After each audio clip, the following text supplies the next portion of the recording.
Good evening, everyone. Welcome to another episode of Spilling Tea. I'm your host, Tiffany Daniels, and we'll get to the JRC in a moment. First, the disclaimer. If you're unfamiliar with the Stop the Shocks campaign or the campaign against the troubled teen industry, pertinent links will be right there in the description box for you. So should you like to go ahead and deep dive on the subject yourself, you'll certainly be able to do so. Trigger warnings. This channel is marked not for kids for a reason. I do use profanity, and when we talk about places like the Judge Rotenberg Educational Center or Agape Boarding School for Boys, you're going to hear vivid descriptions of and catch clips or surveillance footage of people's mental health issues and disabled people being tortured and abused. If you got a child that is 16 and younger and they are watching this, parental supervision very obviously advised. All right, folks, where we left off, on to the next comment. The use of the electric shock to control human beings should be banned. It is wrong to treat the most disenfranchised, vulnerable member of our population like animals, even if they are out of control. Are we not a civilized nation? Surely there are other ways to discourage behavior. The problem is not discouraging of the behavior. We're not neurotypical children. And until we get our actual medical model to realize that we are not children by the time we hit adulthood, the easier it's going to start being. Okay? That's part of the problem. If you don't see an individual who's someone who is an adult, you're not going to treat them like an adult, and you're not going to give them much of a say, not even in regards to their own medical treatment. Therein lies the beginning and the root of the problem. All right? Here's the thing. Even if they're out of control,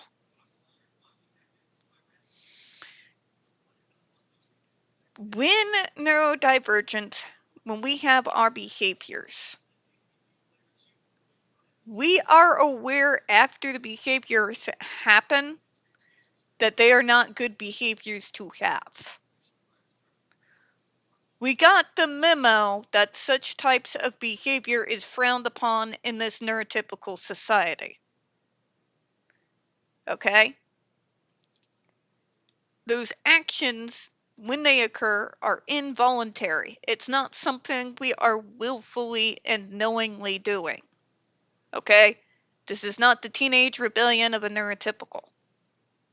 All right? Discouraging the behavior does jack and shit. Because if you're not in control, what is discouragement going to do? You shouldn't do that, okay? This is my default setting. The fuck you expect me to do about it? How you deal with those types of issues is you get to the root cause before the behavior that stems from it exhibits itself. In which case, you can often automatically de-escalate things just by that. Naturally. Okay? Discouraging the behavior without getting to the root of what's causing the behavior does absolutely nothing. You are chiding me for things that are outside of my control. The only thing that this breeds is more resentment and anger. And as someone who is 40, who's stuck in this neurotypical world with you all, I can tell you that resentment doesn't get less as you get older. It just simply grows. It's going to have the exact opposite effect of what you would like to happen. So let's not go the route of, well, we need to discourage them and they need to know the behavior is wrong. We know the damn behavior is wrong. Which is why you usually don't see such behaviors outside of meltdown. We have the memo. Okay? It's about getting to the root cause. discouraging just the behavior itself when we acknowledge that it is not something under our control. Just kind of think about your words, okay? Because there is a difference between me doing something stupid and being chided for it. You know, like back in the day when I decided it was a good idea to go to a complete different country to meet someone that I had been speaking to online. Now, granted, I did my due diligence, but it does sound insane, and most people wouldn't. So, any type of dissuading and discouraging of that trip that my mom did was absolutely, in hindsight, 110% warranted. Want to know what she doesn't chide me over? If I have a PTSD flashback, go into meltdown, and completely and utterly break every single breakable piece of silverware, diningware, and glasses I can get my hands on. Why? Because it's not willful. I am, in spite of being a blabbermouth and a smartass, I'm not a person who runs headlong straight into conflict for funsies. Okay? But yeah. Discouraging a behavior I have no control over solves absolutely nothing. Let's find out what causes the behavior and deal with that, and then the behavior should begin to subside, although it won't probably 100% disappear naturally. Alright? Alright, let's go forward here. We're going to take a look at a few other comments. Alright, this one here. I am the grandmother of 2 developmentally disabled grandchildren, and I love them dearly. The thought of them being electrically shocked into submission breaks my heart more than I can ever say. Please, please put an end to this barbaric practice. I support a ban on electrical stimulation devices intended for self-injurious behavior or aggressive behavior. For decades, people with intellectual and developmental disabilities have been tortured by these devices at the Judge Rotenberg Center. It's the only place in the country that still uses this barbaric and inhumane practice. Despite substantial evidence that the shocks are painful and traumatizing to the residents, alternative positive behavioral supports exist and are proven to be more effective. Please support this ban. Very well written, very well informed, and yeah, you see that, folks? That's just a regular old grandma. I might see her go outside walking her doggy out there. Like my St. Louis Cards lady.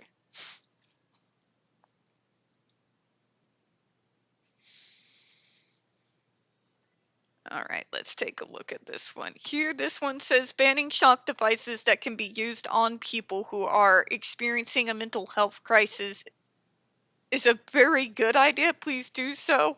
I work in harm reduction spaces, and increasing the pain someone is in never de escalates them. It makes them understandably worse. Okay. You had me in the first half, I'm not gonna lie. The level of vitriol that was about to come out of my mouth. But exactly. Going against someone who is already escalated up, and it's a particular person that has maybe a threshold of pain that can be disrupted due to adrenaline running in their veins, and adding painful stimulus on top of that is not going to end well. Whether I end up crying or end up going full Hulk smash, it's not going to end well. Just saying. Particularly those of us with PTSD.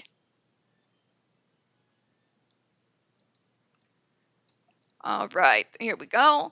This one says, I'm commenting in support of banning the use of electrical stimulation devices. As a disabled person myself, I do not want disabled people in institutional settings to be hurt as a form of behavior modification. Thank you for calling it what it is. Okay? Because that's what it is. You do that type of work, you treat human beings that way, you are not a school, you are an institution with very, very, very poor decorative sense. Like, the entire school is an absolute sensory hellhole from the ninth gate of Dante's hell. Not even joking. Like, hurts my eyes.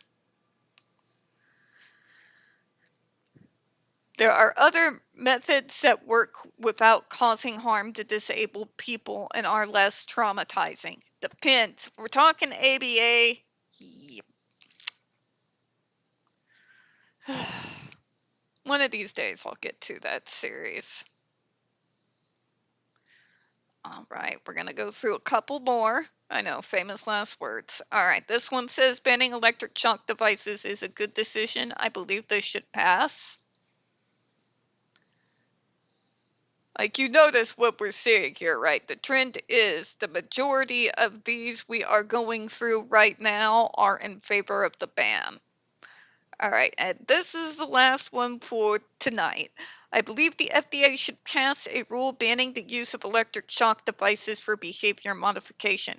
It is inhumane and ineffective. There is no reason for these devices to be used on disabled people. I want the FDA to ban electric shock devices. So, it's pretty damn near unanimous. You have a few with the Judge Rotenberg Center talking points, but a good majority of the individuals, whether they're using templates or speaking from the heart, you can see the vast majority are in favor of this ban and can see this device and this school for what they are. Why is the federal government so hesitant to investigate these people?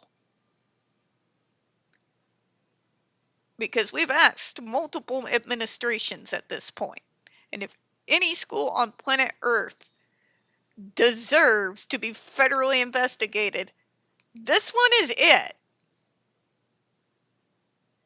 And still, here we are. On that, folks, we're going to go ahead and close for right now. We don't get very many views on this channel. The few we do tend to get removed from time to time. So, folks, please don't forget to hit the like button, hit subscribe. Don't forget to hit the comments, and don't forget to double check to make sure you are still set up to receive notifications.